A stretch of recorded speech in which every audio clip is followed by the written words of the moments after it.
Aquí lo que vamos a hacer es seguir las condiciones. Este es el único tema en el que vamos a trabajar con tabla, ¿no? Es decir, en el que vamos a evaluar. Los demás, que es cuando miremos las demás transformaciones, vamos a trabajar, por ejemplo, con unas funciones básicas y con unos valores ya dados, y eso lo vamos a transformar. Entonces, por ejemplo, hay que seguir cada regla. Entonces, según el dominio o la condición, que estas son las condiciones, ¿no? Vamos a escoger puntos. Pero yo le sugiero que siempre use los extremos. Por ejemplo, hay que evaluar a fuerza el -2 en la primera condición, el -2 y el 1 en la segunda, y el 1 en la tercera condición. De ahí, si es necesario, se ubican más puntos, ¿va? Entonces, por ejemplo, en el primero nos dicen -2, es el extremo, miren, y los menores de -2 podría ser -3 o el que usted quiera, ¿va? Pero que sea menor que -2. Y ahora evaluamos, si es -2, entonces quedaría -5. Hay que dejar el procedimiento, ¿no? -3 es -6. También pueden ir ya graficándolo, como para no confundirse ya con todos los puntos al final. Entonces, por ejemplo, con esos primeros tenemos que x vale -2 y -3, digamos. Entonces, cuando x vale -3, vale -6. Voy a poner, por ejemplo, de 2 en 2, a ver. Tal vez nos sirve así. Y de ahí el otro sería que cuando x vale -2, y vale -5. Lo pueden aproximar, miren, no hay problema.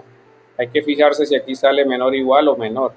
Si solo sale menor, entonces ponemos el puntito vacío.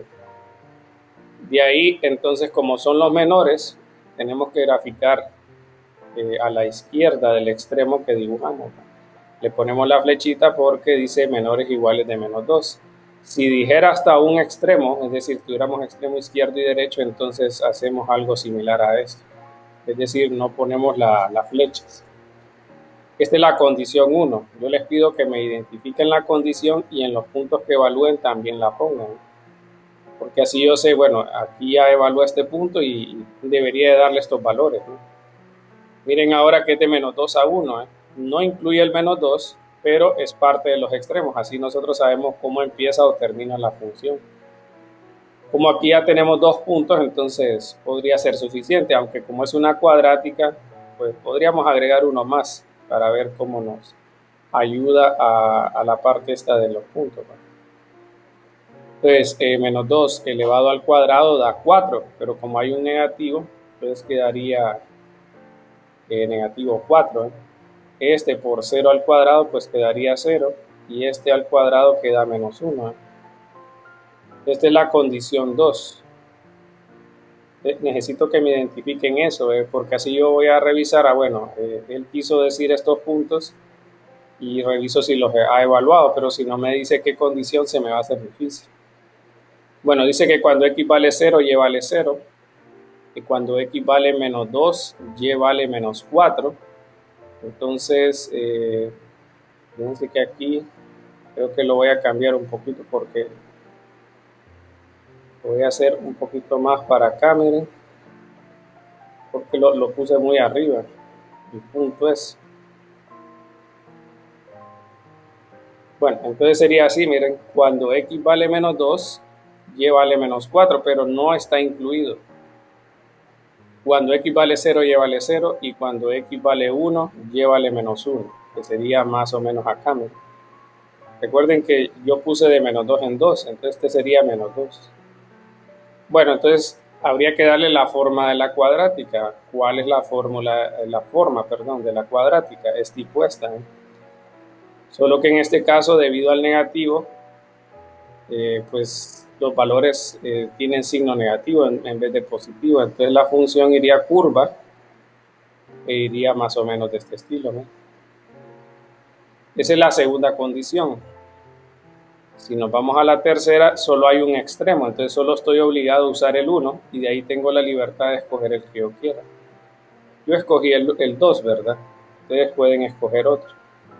Lo evalúo, dejo el procedimiento y este sería la condición 3. Dice que cuando x vale 1, y vale 2. Eso es acá, perdón, 2 positivo, ¿eh? Entonces pongámosle aquí 2. Miren, lo incluimos. Y cuando no, perdón, estoy mal, cuando x vale 1, y vale 3. Aquí le voy a poner 4, sería así. Lo incluyo por esto, ¿verdad? Y aquellos los puse vacíos porque solo sale menor. Y cuando x vale 2, y vale 2. Estas son líneas. Cuando son funciones lineales solo ocupa 2 puntos. En la cuadrática, si usted nota, puse uno más como para ver la forma, ¿verdad? Estar más claro de cuál es la forma. Porque en las cuadráticas ocupamos por lo menos 3 puntos. Y esa es toda la gráfica. En toda gráfica hay que poner el dominio y el rango. El dominio en las funciones por partes es más fácil, porque aquí nos lo dicen, ¿eh? Estamos usando todos los números hasta el menos 2, de ahí usamos del menos 2 al 1, y de ahí usamos del 1 en adelante. Pero no sé si notan que al final usamos todos los reales, solo que están por partes. Ahora el rango. Miren, el rango va de abajo para arriba, ¿eh? Usamos todos los números debido a esto, ¿verdad? Los valores en y que se generan son los de esta gráfica. Entonces van todos los valores negativos hasta este punto, ¿eh? Y estábamos diciendo que era menos 5. Entonces por los momentos tendríamos que de menos infinito a menos 5 se usan todos los puntos. Pero noten que aquí hay un espacio que no grafiqué, eso no está incluido. Entonces vamos a tener un salto y este puntito es menos 4. Entonces de menos 4 no lo incluyo porque aquí está sin rellenar. Miren. De menos 4 uso todos los puntos hasta el 0. Entonces el 0 sí se incluye. De ahí, del 0 en adelante, no sé si notan que sigo usando todos los puntos hasta este valor, que según lo que estábamos viendo aquí es el 3. Entonces estaríamos diciendo de que los valores van desde menos 4 hasta el 3. Primero lo había puesto hasta el 0, pero ya notando siguen los números, ¿verdad? De manera continua hasta el 3. Entonces sería, miren, el dominio y el rango y cómo usaríamos las condiciones de la función. Y ese sería el procedimiento que yo necesitaría que ustedes agreguen, obviamente con las particularidades del problema. Dice aquí, por ejemplo, se use la gráfica para encontrar el dominio, donde es creciente, decreciente o constante. Mínimos y máximos locales no lo hablamos, ¿verdad? Pero lo voy a comentar. Si la gráfica es simétrica respecto al eje X, Y o el origen. Eso lo contestamos igual con que si es paro o no. Y las intercepciones, dice. Entonces vamos con el 27, dominio. Como la figura no tiene saltos, no sé si lo notan aquí, aquí hubo saltos, entonces ahí normalmente el dominio y el rango no es necesariamente todos los valores de una sola vez, ¿va? No es solo de fijarse en el primero y en el último valor en X o en Y. Aquí el primer valor en X que usan de izquierda a derecha es menos 4 y el último es 4. Pero como no hay ningún salto, es decir, la función, mire, se hace un solo trazo. Usted podría hacer un solo trazo para graficarlo. Entonces ahí sí podríamos decir que los valores van de esa manera. Pero si ustedes miran un salto, es decir, una porción donde la gráfica no está completa, entonces ahí sí tienen que fijarse bien. Y en el dominio yo me fijo en la coordenada X solamente. Ahora el rango dice, igual los valores en Y, veo el más pequeño que usan y el más grande. El más pequeño parece que es este es el puntito más pequeño. Cuando digo el punto más pequeño es el que está más abajo, ¿verdad? El que tiene la coordenada Y más negativa. Y la que tiene más positiva es este de aquí, miren. Y como la gráfica es un trazo continuo, podríamos decir que va de menos 3 a 1. ¿Dónde es creciente y decreciente? Eso lo vemos de izquierda a derecha en el dominio. Entonces, donde los valores en Y suben es creciente.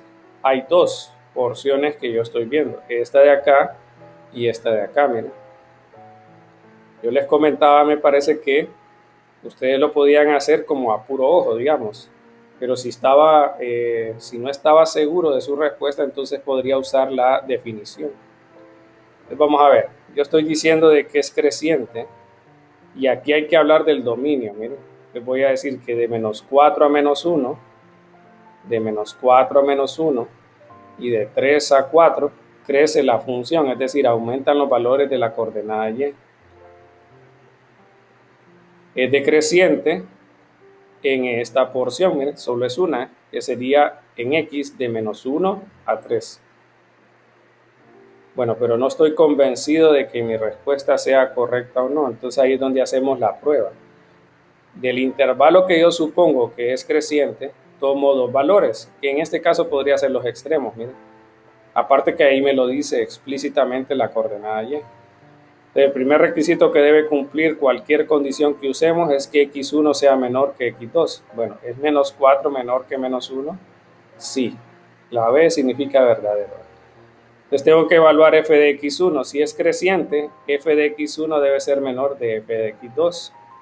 ¿Cuánto vale la coordenada y de menos 4? Menos 2. ¿Cuánto vale la coordenada de x2 en y? Sería 1.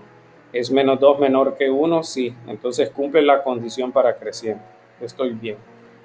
Quiero probar con el de decreciente. ¿Va? Lo mismo pasa con el otro intervalo. ¿Va? Entonces ahora digo yo, bueno, no estoy seguro del decreciente. x1 es menor que x2. Esa es la condición de comparación. Bueno, ¿es menor menos 1 de que 3? Sí. Estoy bien. Si es decreciente, f de x1 debe ser mayor de f de x2. ¿De dónde salió eso? Ahí lo tiene usted en sus notas de clase, solo es de que la siga. Miren, ahí le dice, ahí en esa página, miren, yo les dejo eso. Entonces, bueno, ¿cuál es el valor de y para x1? Cuando x vale menos 1, y vale 1. ¿Cuál es el valor de y para x2? Bueno, cuando x vale 3, y vale menos 3. 1 es mayor que menos 3, entonces sí cumple la condición. Entonces, es cierto, estamos bien con las conclusiones. Mínimos y máximos locales. Bueno, la función, por ejemplo, la 28, no sé si nota que los valores en y siguen para abajo y para arriba. Significa que no hay un valor en y que sea el máximo de todos. Es decir, cuando digamos, si usted compara las coordenadas y, por ejemplo, menos 3 es una coordenada y menor que 3. Entonces, si hay uno de esos puntos que son los que tienen la mayor coordenada y, a eso se le llama máximo. Y si tiene la menor coordenada y, se le llama mínimo. Local le llaman porque puede ser de que la gráfica, así como esta que estamos viendo acá, se extienda al infinito. Entonces no hay un máximo absoluto, le llaman. O sea que en la gráfica no hay un punto que sea el más grande de todos. Pero por ejemplo acá sí. Ese menos 1,1 es el que tiene la coordenada y más grande. Y la gráfica, miren, no continúa en el infinito. Entonces, a veces a esto ya no se le llama máximo local, sino que máximo absoluto. Igual este de acá, miren, a este se le llama mínimo local, normalmente. ¿va? Por ejemplo, acá en la gráfica del 28, este punto es un máximo local, pero este es un mínimo local. ¿Qué significa eso? Que si yo corto el dominio, por ejemplo, si yo lo corto en esta sección, los valores en y tienen un valor máximo en menos 2,1 y un valor mínimo en 2,-1. Pero si yo lo hago en todo el dominio, no hay un valor máximo porque esto se extiende al infinito. Bueno, eso es lo que sería, pero eso no lo estamos evaluando, solo lo menciono porque en otras clases le sirve. Entonces, por ejemplo, en nuestro caso, el máximo local tiene una definición, ¿verdad? Pero yo normalmente no lo hablo acá porque creo que es suficiente con lo que vemos de tema, ¿verdad? El mínimo local sería 3,-3. Bueno, el otro que sí nos interesa, porque ese sí se evalúa, es lo del inciso C y D, D y E. Pero lo vamos a contestar de un solo con el E. Vamos a ver si es par, impar o ninguno. Ok, siempre hay que buscar, este es el punto de prueba. O sea que esto es lo que nosotros vamos a evaluar para poder considerar si algo es par, impar o no. Entonces vamos a escoger un número, o sea, vamos a escoger un valor del dominio. Obviamente, en general usted podría escoger cualquier valor del dominio que quisiera, pero no tenemos, si yo me pongo a escoger este punto, estaría especulando con qué valor en X y en Y tiene. Entonces, para evitar esas arbitrariedades, vamos a escoger alguno que esté pues que esté dado, ¿no? Entonces, por ejemplo, voy a escoger X igual a menos 4. Si yo escojo X igual a menos 4, menos X, no sé si notan que es el opuesto, que es 4. Entonces, yo necesito saber quién es f de menos X, o en otras palabras, quién es f de 4. Entonces dice que f de 4 es 0. Ahora vamos con las reglas. Para que sea par, entonces, con la pregunta que me hacían, ¿cómo sé que es ninguna? No podés decirlo de un solo. Primero tenés que ver si es par. Si no es par, tenés que ver si es impar. Y si no es impar, ahí sí puedes decir que es ninguna. Es decir, ¿hay un criterio para decir de una sola vez que es ninguna? No. Tenés que primero descartar las primeras dos. Con la gráfica se ve más rápido, les decía, porque el efecto es como el de un espejo. Si yo tengo, por ejemplo, esta parte de acá, yo voy a tener su reflejo aquí, ¿verdad? Si es par, pero si es impar, tendría un reflejo más o menos de este estilo. Entonces, la otra cuestión sería, por ejemplo, que por ejemplo aquí, si yo tengo un valor de x aquí, yo tendría que para el opuesto de ese número coincidirían los valores en y. Y es rapidito de verlo, es decir, de hecho aquí lo podemos ver. Cuando x vale menos 4, y vale menos 2. Pero cuando el opuesto lo tratamos de ver la coordenada y, ni siquiera vale 2. Es 0, miren. Entonces tampoco hay simetría. Tampoco estamos viendo que la mitad de aquí está reflejada en la mitad de acá. Si ustedes notan, la gráfica está más abajo a la derecha, entonces no hay simetría, ¿verdad? Eso es lo que llaman simetría. Es decir, que si yo tengo un círculo y lo divido en dos, lo divido igual, no similar, no parecido, ¿verdad? Entonces, ¿qué pasa cuando es par? F de menos x, que es el valor de prueba que nosotros usamos, tiene que ser igual a f de x, que es lo que hemos estado hablando. Entonces diríamos nosotros, ¿quién es f de menos x? Es f de 4, ¿no? Y nos dijeron que vale 0. ¿Y f de x cuánto vale? Bueno, ¿quién es x? X es menos 4. ¿Es cuánto vale el valor de y? Menos 2. ¿Son iguales? No. Entonces no es par. No cumple. Vamos a ver si es impar. Para que sea impar, f de menos x debe ser igual al negativo de f de x. Bueno, sigamos. ¿Quién es f de menos x? ¿Qué es la prueba? Ya habíamos dicho que es 0. ¿Cuánto vale el negativo de f de x? Bueno, f de x vale menos 2. Su negativo es 2. ¿Pero son iguales? No. Entonces, ¿cuál es la conclusión? Ninguna. ¿Hay una manera directa de decir ninguna? No, no hay. Tenés que primero descartar que es par, y eso viendo la gráfica. Ya con la ecuación es más obligado.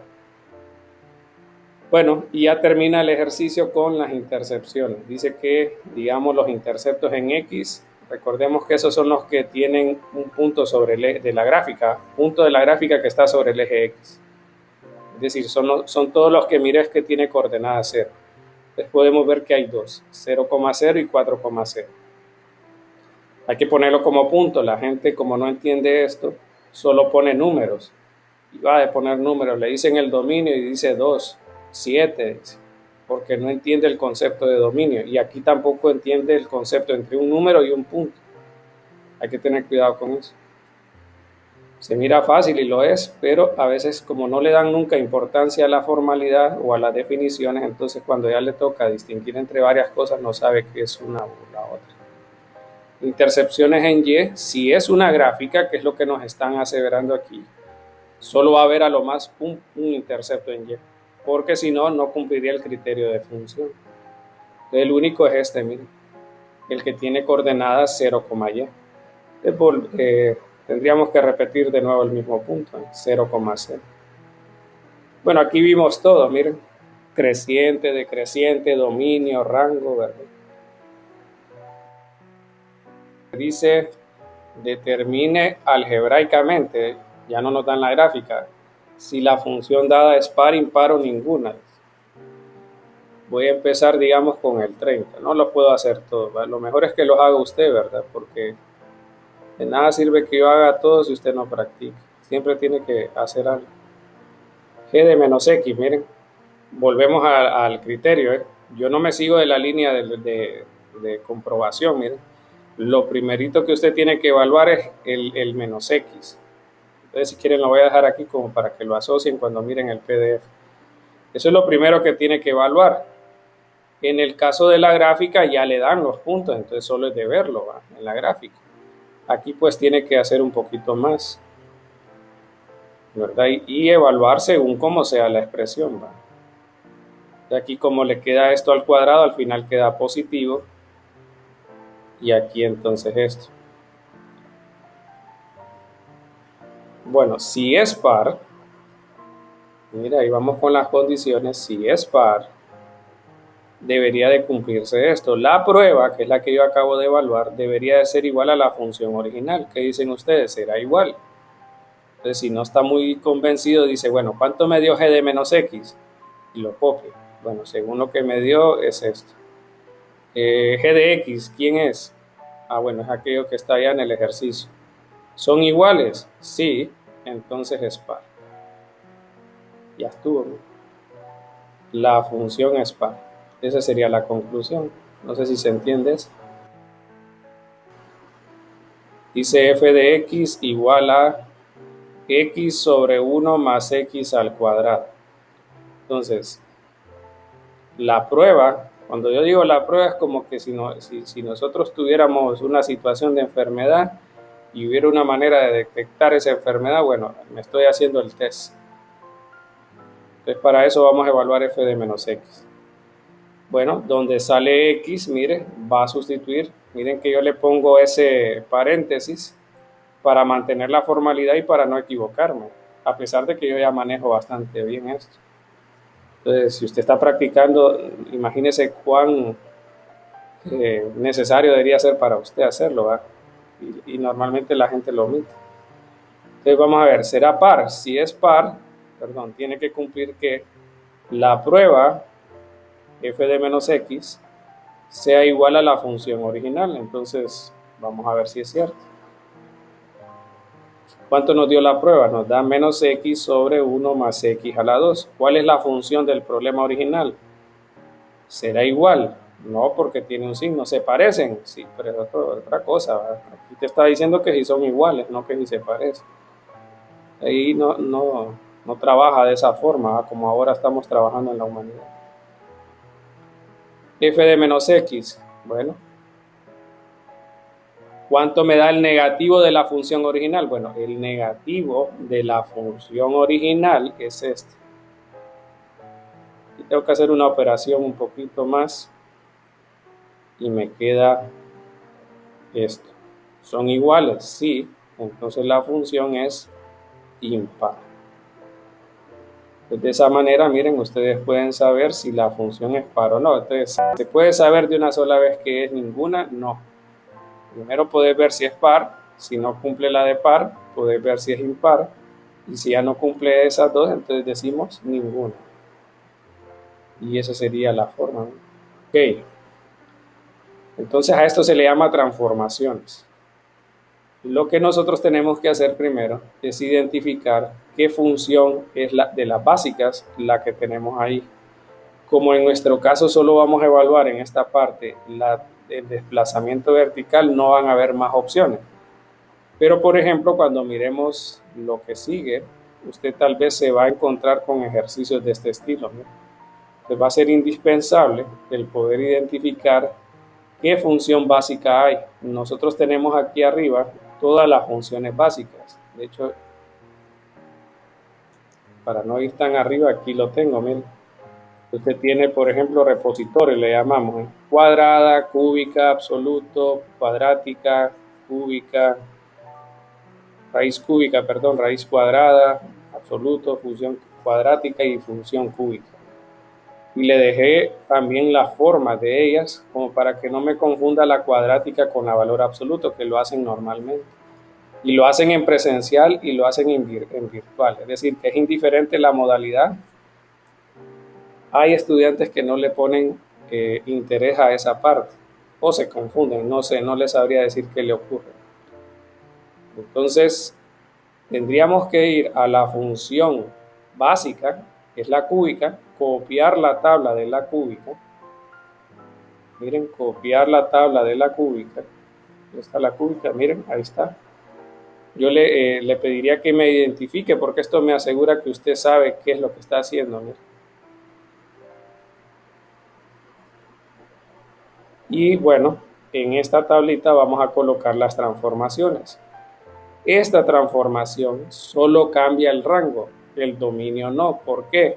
Porque tenemos la misma función básica, solo que con un valor en y alterado por este número. Cuando miremos otro tipo de transformaciones, que lo vamos a ver mañana, ¿verdad? Por ejemplo esa, ya ahí cambia el dominio, porque ya no es f de x, es f de x más 2.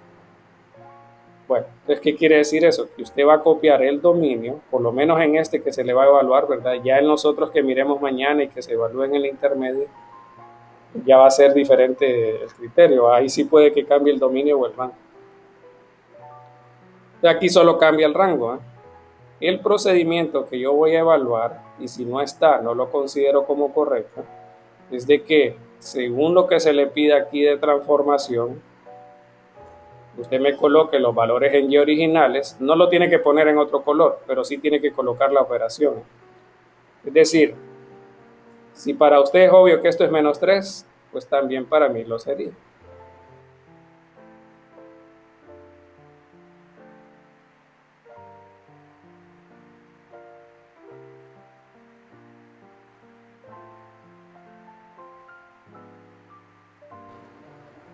Bueno, entonces aquí vamos a poner la operación. Yo no ocupo el menos 3, mira.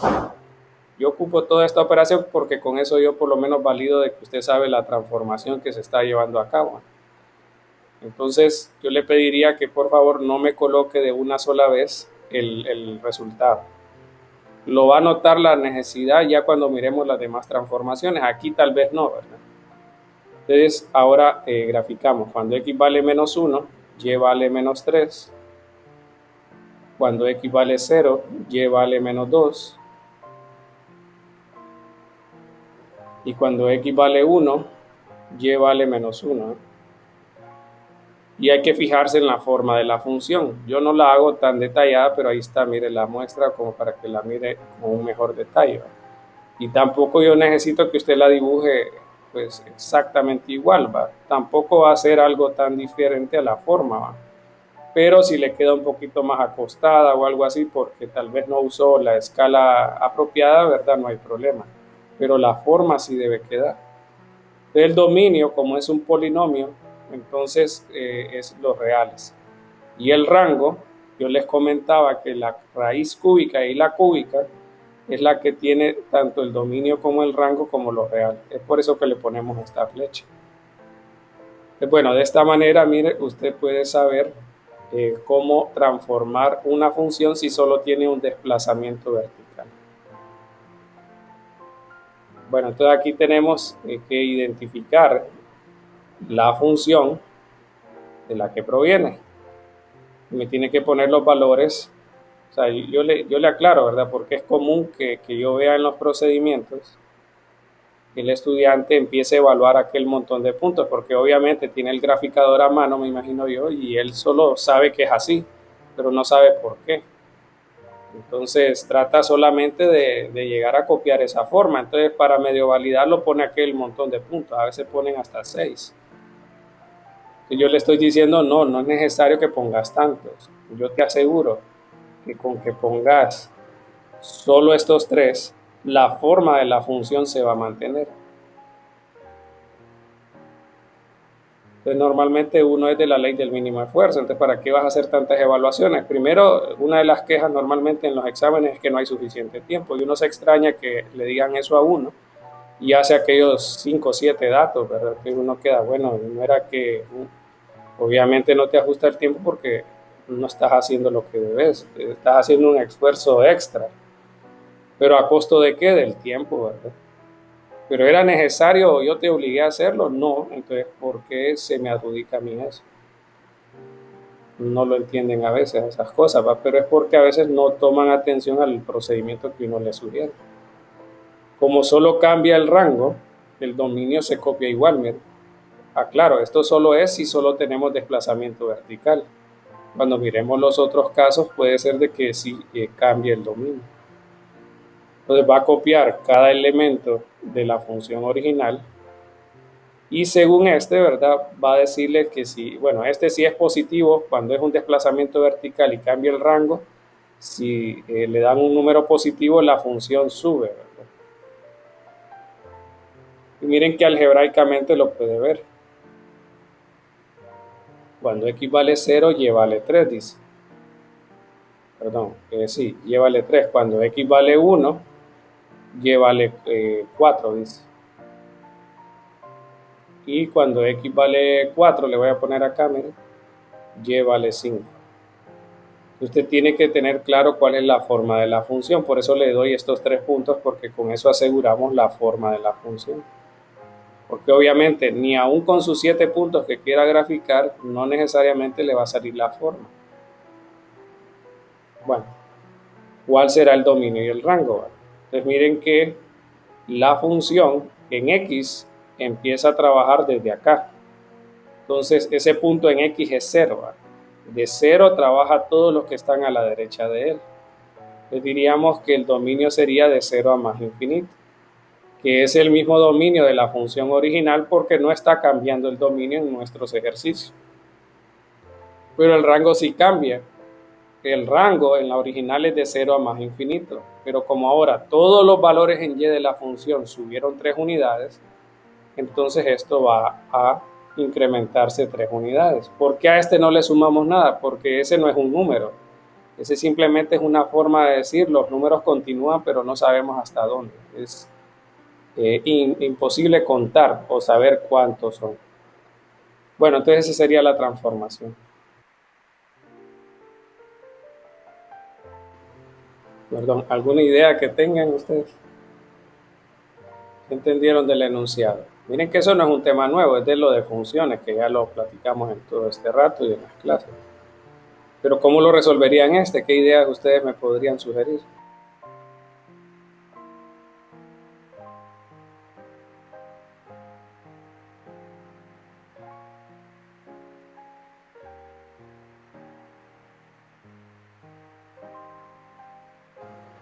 Miren que les dice de que quieren convertir la temperatura. Dice, la temperatura T del aire es aproximadamente una función lineal. Esto es importante distinguirlo, miren. Y es una función lineal de la altitud. H le dice. Para altitudes dentro de los 10.000 metros de la superficie terrestre. Entonces hay un límite, miren, dentro de los 10.000 metros de la superficie. Entonces le dice, si la temperatura en la superficie es 30 y a 10.000 metros es 5, encuentre la función T de H. Aquí estamos aplicando lo de funciones, miren. Entonces, ¿de qué forma son las funciones lineales? Eso usted lo vio en introducción. Entonces, en general, las funciones lineales son de la forma, una forma de escribirlo sería así. Pero si ustedes notan eso, la función depende de x. X es la variable independiente. Aquí le dicen que es h. Entonces, en vez de y, usted va a poner t. La variable independiente va a ser h. Esta es como la t, miren. M es la pendiente, que es lo que usted sabe, ¿verdad? Y en vez de x es h. Entonces, miren, en realidad no es un tema nuevo, es un tema viejo. Esta debería ser la forma de la función. Bueno, pero la idea es saber los parámetros, ¿verdad? Es decir, de que nos quede una función que solo dependa de la variable independiente, que es la h. Es decir, que ahora nuestro problema se traduce en saber la pendiente y el intercepto.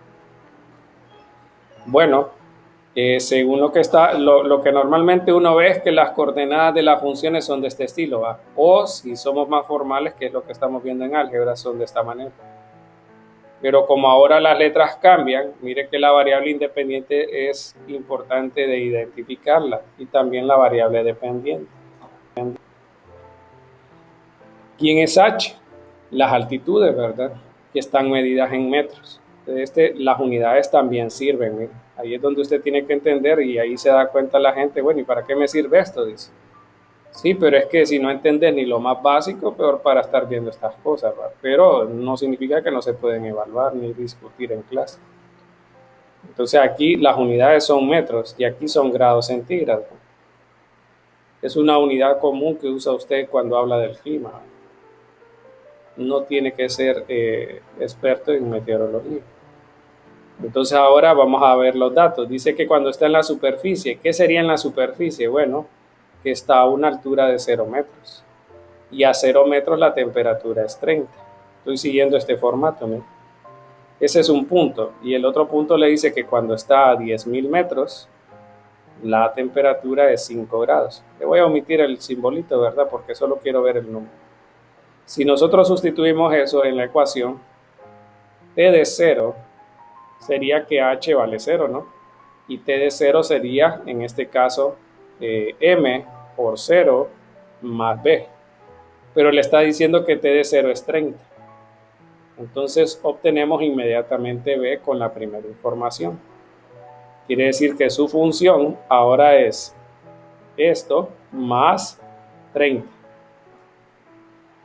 Ahora vamos a usar la otra información que le dice que cuando vale 10.000, la temperatura vale 5. Entonces vamos a hacer esto. Esa es la información que le dan. Entonces vamos a poner 5, que es T de H, igual a la M por 10.000 más 30. Entonces ahora podemos despejar para M. 5 menos 30 es menos 25 y pasa a dividir el 10.000. Entonces, si quiere, calculemos el decimal, ¿va? Sería, por ejemplo, menos 25 entre 10.000, creo que era, ¿va? Sí. Entonces nos da 0.0025. Entonces aquí concluimos de que la pendiente es negativo 0.0025. La pregunta era ¿cuál es la función? Bueno, T de H sería, ya sabemos quién es M y quién es B, menos 0.0025 H más 30. Y ya con eso logramos la función. Entonces miren que un concepto anterior que vieron ustedes sobre funciones lineales se puede ver en el contexto de una función, que es lo que realmente estaban viendo antes, ¿verdad? Solo que tal vez enfocado solo en uno.